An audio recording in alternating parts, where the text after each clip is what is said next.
Charles Baudelaire was the greatest poet in the French language, and many people think he was the first modern poet in any language.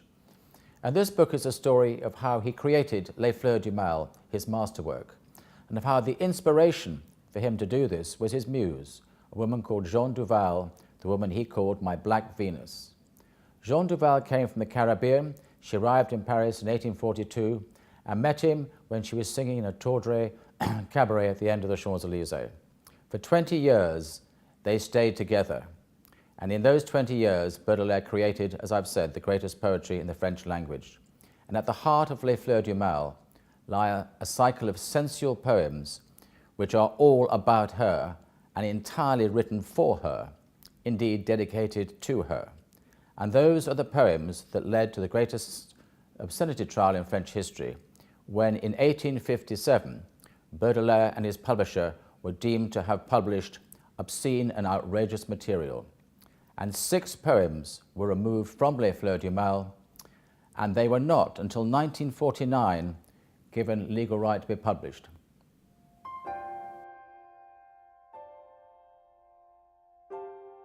I had an amazing French teacher at my school, Westminster School in London.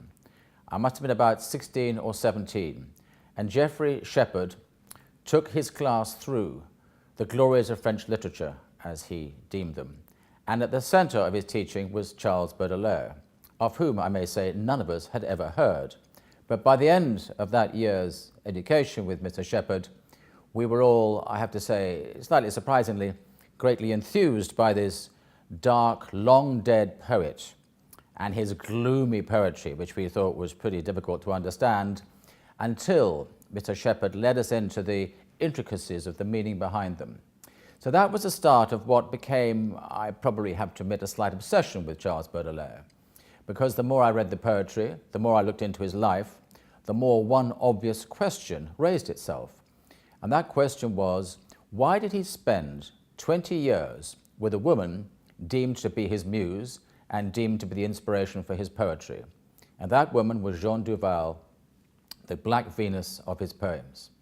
And the mystery in that relationship is one that I hope I go some way towards revealing in this book.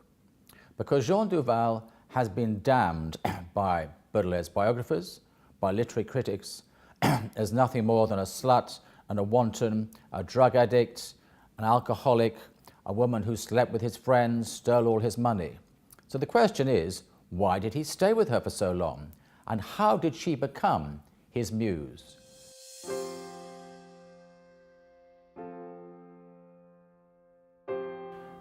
Jeanne Duval unlocked in Baudelaire a secret.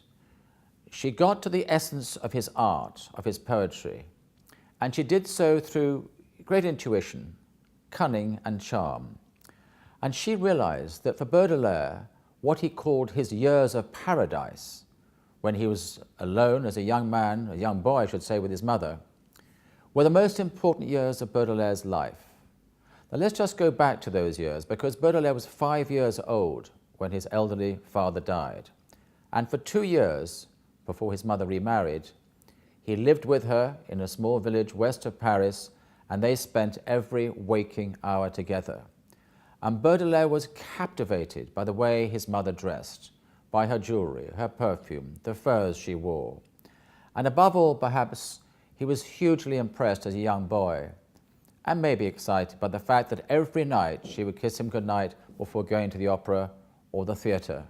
She would come into his bedroom, dressed in her finery with her jewels and her perfume, envelop him in a goodnight kiss. She was a lady with, what can I say, a bountiful bosom, and it was in that mammary warmth that Baudelaire said goodbye to his mother. Now, Jeanne Duval remembered, or rather understood, that those years were the sort of wellspring of Baudelaire's artistic temperament, if you like. And I think she recreated for him some of the excitement, the pleasure that he found in that relationship with his mother. The jewelry, the way his mother dressed, the perfume that she wore. And Jeanne Duval was a voluptuous lady, possessed of a fine, full figure, exactly, indeed, as Baudelaire's mother had been. And thus, in Jeanne Duval, Baudelaire, in a sense, may well have refound his mother and recreated some of that pleasurable excitement that made those early years with his mother the years of paradise.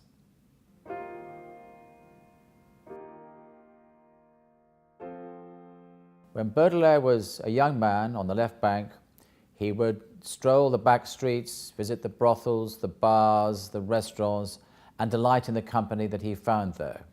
But he was equally at home on the right bank in the grand salons where ladies of distinction would patronize young poets.